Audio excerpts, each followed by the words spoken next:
క్రీస్తునందు నాకు అత్యంత ప్రియులారా, మీకు శుభములు వందనములు తెలియజేస్తున్నాను. అనుదిన ధ్యానమునకు స్వాగతం. సామెతలు 12వ అధ్యాయం. మన ధ్యానాంశం నీతి మరియు భక్తిహీనత, యథార్థత మరియు కుటిలత, జ్ఞాని మరియు మూఢుడు, సత్యవర్తనులు అలాగే అబద్ధమాడువారు, శ్రద్ధగా పనిచేయువారు మరియు సోమరులు. ఇలాగన ఈ అధ్యాయంలో రెండు గుంపుల మధ్యలో తేడాలు అనేక మనకు కనబడుతున్నాయి. What to do, what not to do అన్నట్టుగా ఎలాగో ఉండకూడదో ఎలాగో ఉండాలో ఈ అధ్యాయంలోని మనం నేర్చుకోగలుగుతాం. అయితే 4వ వచనంలో ఉన్నటువంటి యోగ్యురాలైనటువంటి ఒక స్త్రీ, అలాగే అధ్యాయం చివరి వచనాలు కనబడుతున్న శ్రద్ధగా పనిచేసేటువంటి ఒక పురుషుడు. మొదటిగా 4వ వచనం చూడండి. యోగ్యురాలు తన పెరిమిటికి కిరీటము, సిగ్గు తెచ్చినది వాని ఎముకలకు కుళ్ళు. కొన్ని కుటుంబాలను గమనిస్తున్నప్పుడు ఆ కుటుంబాల్లో ఆధిపత్య పోరు నిత్యము కొనసాగుతుంటుంది.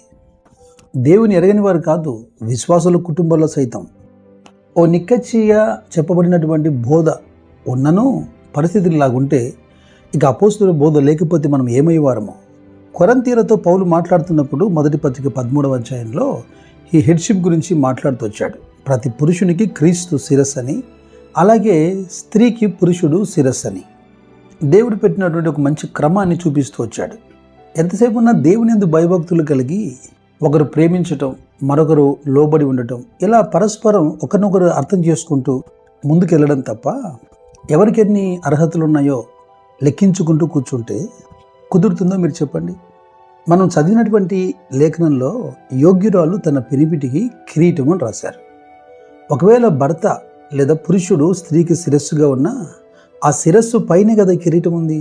ఈ చక్కటి అవగాహన జీవితాల విలువను పెంచుతుంది. సామెతల గ్రంథం 31వ అధ్యాయంలో 23వ వచనంలో ఆమె పెనిమిటి దేశపు పెద్దలతో కూడా కూర్చుండును, గవని యొద్ద పేరుగొనిన వాడై ఉండును. అతని కలిగినటువంటి ఈ ఘనత, ఈ సామర్థ్యము వెనక స్త్రీ కారణం అనేది లేకపోతే ఇలా రాయాల్సిన అవసరం లేదు. ఎంతైనా దేవుడు సాటి అయినా సహకారిగా చేశాడు కదా. అయితే యోగ్యత కలిగిన లేదా యోగ్యురాలైనటువంటి ఈ స్త్రీలో ఓ 2-3 గుణగణాలు మనం గుర్తించగలుగుతాం. అన్నిటికంటే ప్రాముఖ్యమైనది ట్రస్ట్, నమ్మకత్వం. సామెతల గ్రంథం 31వ అధ్యాయంలో 11వ వచనము అలాగే 12వ వచనం అంటుంది, ఆమె పెనిమిటి ఆమె యందు నమ్మిక ఉంచుతాడట. ఆమె బ్రతికిన కాలమంతట్లో తన భర్తకు కీడు చేయదట, కేవలం మేలు చేస్తుందట. ఈ రోజుల్లో వినపడుతున్నటువంటి వార్తా కథనాలు చూస్తున్నారా?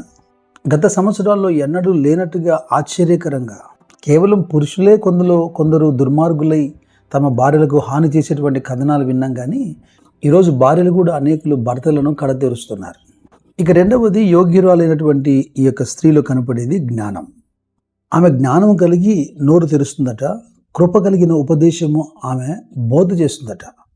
జ్ఞానురాలు తన ఇంటిని కట్టుకుంటుందని, మూఢురాలు తన ఇంటిని ఊడబెరుకుతుందని 14వ అధ్యాయం 1వ వచనం చెబుతోంది. ఇక 3వ ప్రాముఖ్యమైనటువంటి గుణం మనకు కనబడుతుంది, ఫియర్ ఆఫ్ ద లార్డ్, యెహోవా యందు భయభక్తులు కలిగినటువంటి స్త్రీ. మనం చెప్పుకుంటున్నటువంటి ఈ లక్షణాలన్నీ యోగ్యురాలు అని పిలువబడే స్త్రీలో ఉండదగినటువంటి లక్షణాలు.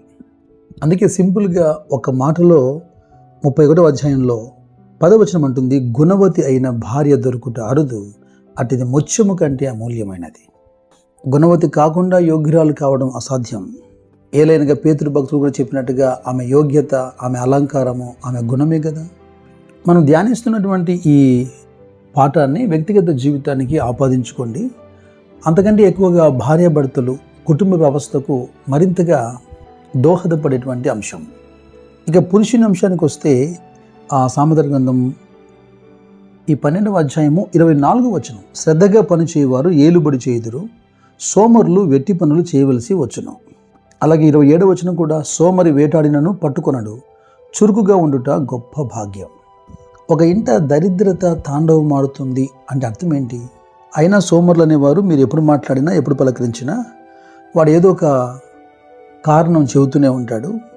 అలాగే కాలక్షేపం కూడా జరిగిస్తుంటాడు. అటివాడు దరిద్రుడవుతాడట. 24వ అధ్యాయంలో ఓ మంచి వివరణ ఇస్తున్నాడు చూడండి.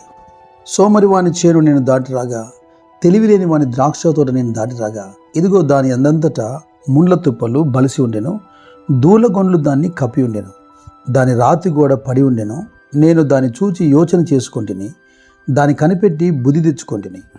కారణం ఏంటి? ఇంక కొంచెము నిద్ర, ఇంక కొంచెము కునుకుపాటు, పరుండుటకై ఇంక కొంచెము చేతులు ముడుచుకొనుట, వీటి వలన నీకు దరిద్రత పరిగెత్తి వచ్చును.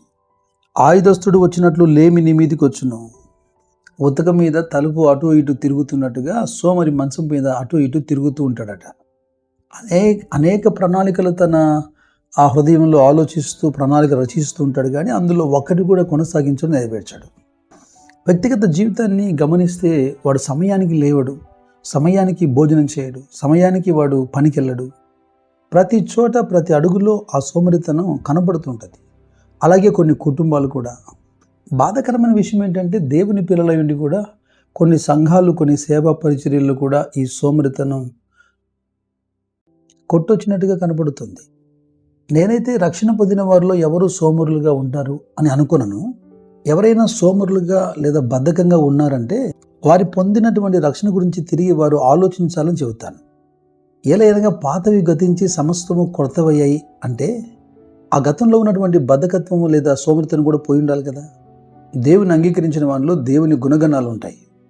ఆయన కొనుకడు నిద్రించడు అన్నటువంటి దేవుని కలిగినటువంటి ఆయన పిల్లలు ఎలాగ సోమరులు అవుతారు? కష్టపడి పని చేయనివాడు భోజనం చేయకూడదని అపోస్తులు కూడా సంఘానికి గట్టిగా హెచ్చరిక చేశారు. యవనస్తులు అలాగే ఇంటి పురుషులు కష్టపడి ప్రయాసపడే మంచి స్వభావాన్ని కలిగి ఉండండి. స్త్రీలైతే అంతరంగ స్వభావమే అలంకారంగా కలిగి ఆ భర్తకు లేదా ఆ ఇంటికి ఘనత తెచ్చేవారుగా ఉండాలి. ధ్యానిస్తున్నటువంటి అనుభవాల గుండా దేవుని పరిశుద్ధాత్మ మనల్ని నడిపించును గాక. God bless you.